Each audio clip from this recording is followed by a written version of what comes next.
Hello, my name is Lauren Odige, and I'm going to be discussing the future of a debt-free higher education. Debt-free higher education is the elimination of the tuition students are required to pay to attend a public college. The United States does not enforce free college, and earning a degree is costly. According to the National Center of Education Statistics, a single academic year at a four-year public institution costs around $20,000.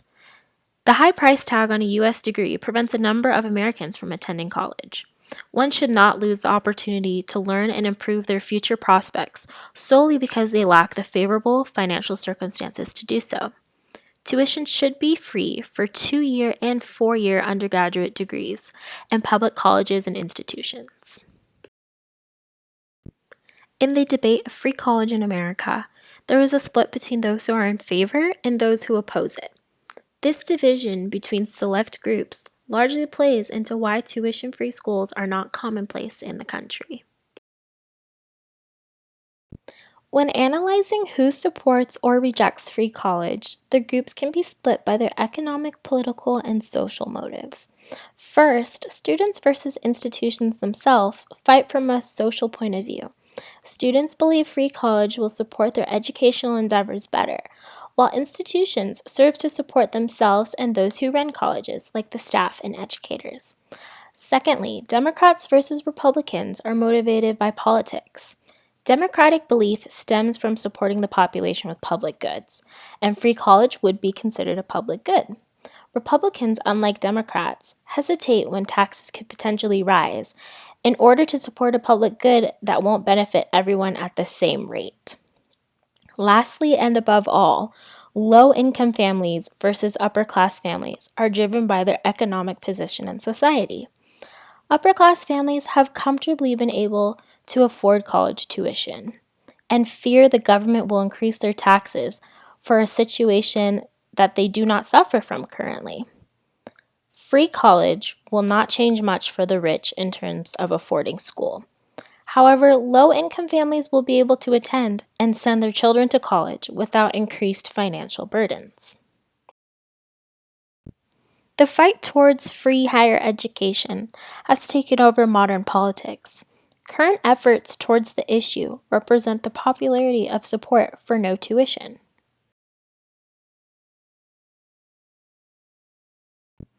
An example of a current effort is the AIM Higher Act, which reauthorizes and revises the already made Higher Education Act of 1965.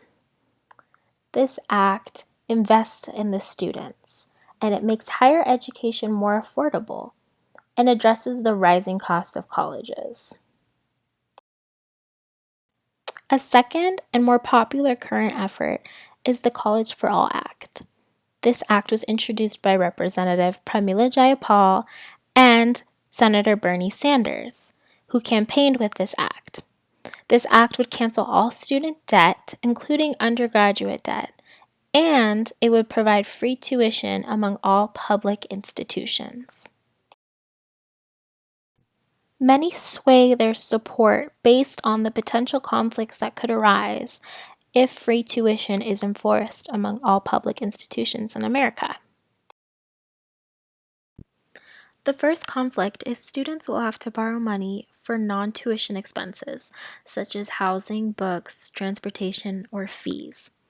Though college students will be required to cover non-tuition expenses, the amount of students borrowing money will decrease significantly, since tuition makes up most of the undergraduate bill. By introducing and adopting a free education standard, less debt will be acquired for attending a higher education institution than the amount of debt acquired currently. Another conflict is the loss of students private universities will face. Private universities will appear far more costly when compared to tuition-free schools, but this will not harm them. Just like any commodity, there are the name brand and the cheaper options. Some people will choose the name brand option, being the private university, even when there is a cheaper choice, due to reasons like exclusivity or namesake. Private universities will still have an attending population for this reason alone. The final conflict is increased taxes are the only way the government can support free college into the future. This issue could be prevented by requiring those who graduate from a tuition-free institution to work in and/or for the state of which they graduated from. This would be an effort to pay back the state government, as these individuals would be making money and paying taxes to that state from their income. This would eliminate potential major tax rises. Oppositely, many Americans find themselves in favor of free tuition colleges based on the expected benefits that are to come of it. The main goal of a tuition-free higher education system is eliminating student debt.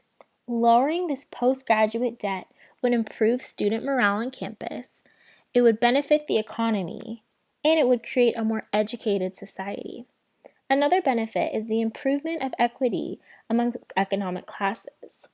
By making an undergraduate or associate's degree more accessible for poorer communities, the nation is raising the standards and educational levels of these lower class peoples. Likewise, those who typically could not afford school would be able to enjoy the benefits of a higher education. And lastly, students will perform better and focus stronger in their classes without worrying about affording their education. Students may no longer have to work on top of being a full-time student. This allocates more of their time towards their education and their degree. In the United States, education can be a gateway to generational success and economic well-being.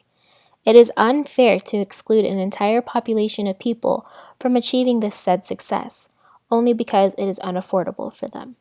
America does not exclude its citizens from education because of their sex, race, or age, but will indirectly exclude someone because of their lack of wealth. With a debt-free system placed in public colleges, educational equality can be improved, and American society can grow into a more innovative and educated population. Tuition should be free for undergraduate degrees in public institutions in America.